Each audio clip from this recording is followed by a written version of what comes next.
한국 법무부가 국적법 개정안 입법을 예고한 가운데 의견을 수렴하는 온라인 공청회가 개최됐습니다. 선천적 복수 국적자들에 대한 개선 방안도 검토됐습니다. 이유수 기자가 보도합니다.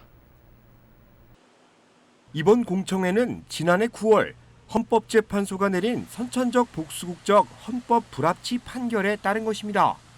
법무부는 헌법에 따라 1년 이내 조항 개정을 마쳐야 하는데 선천적 복수국적법에 따른 일부 개정도 포함될 예정입니다. 이번 개정안은 국적 선택 기간 내에 대한민국 국적을 이탈하지 못한 복수 국적자에게 예외적으로 국적 이탈을 허가하는 제도도 포함하고 있습니다. 미국 등 해외에 거주하는 부부 중 한 명 이상이 실거주국 영주권자, 즉 한국 국적을 보유한 상태에서 자녀를 출산한 경우 출생국인 미국, 그리고 부모 중 한 명이 속한 한국 국적이 자동으로 부여됩니다. 이른바 선천적 복수 국적자로 분류되는 것인데 남성인 경우 병역 의무가 부과된다는 것이 문제의 요지입니다. 이들은 부모가 한국에 출생 신고를 한 적이 없더라도 18세가 되는 해 3월 말일까지 국적 이탈을 마쳐야 합니다. 모르고 지난 경우 반드시 병역 의무를 이행해야 국적 이탈이 가능한데 헌법재판소는 일괄적으로 적용하는 데는 문제가 있어 보인다고 판단했습니다. 순수하게 외국에서만 생활을 하게 된다면은 사실 그런 대한민국의 어떤 그 법 질서라든지 대한민국과 관련된 어떤 그 지식을 가지고 있다고 우리가 전제해가지고 무조건 그 법이 정한 바에 따라서 병역의 의무를 이행하라 이렇게 요구하기는 상당히 어렵지 않을까 생각이 들고요. 그렇다면 법 개정을 통한 예외적인 국적 이탈 허가는 어느 수준까지 포용될까? 개정 국적법은 정부기관 취업 등 이중 국적으로 인한 불이익, 그리고 부모 중 한 명의 국적인 한국과 아무런 연고 없이 오랜 기간 동안 해외에서 자란 경우를 예외로 두고자 합니다.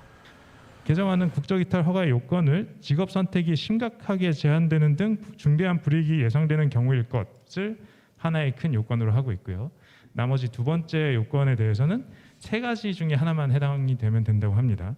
만 18세가 되는 해에 3월 31일 이전에 출생 신고를 하지 않았으며 주된 생활 근거가 외국에 있을 것이 2-1번 요건이고요. 또는 2-2번이 외국에서 출생하여 국내에 입국한 사실이 없으며 주된 생활 근거가 외국에 있을 것.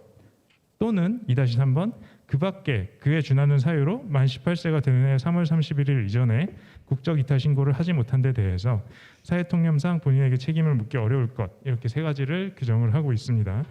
선천적 복수 국적자는 국적 이탈의 자유, 국적 선택에 대한 자기결정권을 침해받고 결국 인간의 기본권을 침해당한다. 미국인 아버지와 한국인 어머니 사이에서 태어난 선천적 복수 국적자 크리스토퍼 멀베이가 지난 2016년 헌법소원 심판 청구를 제기하며 주장한 내용입니다.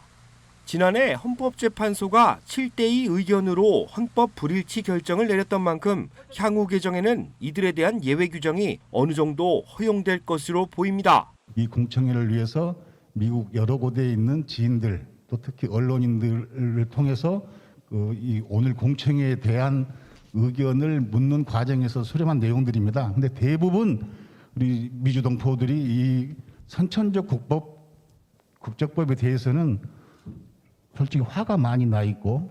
KBS 뉴스 이우수입니다.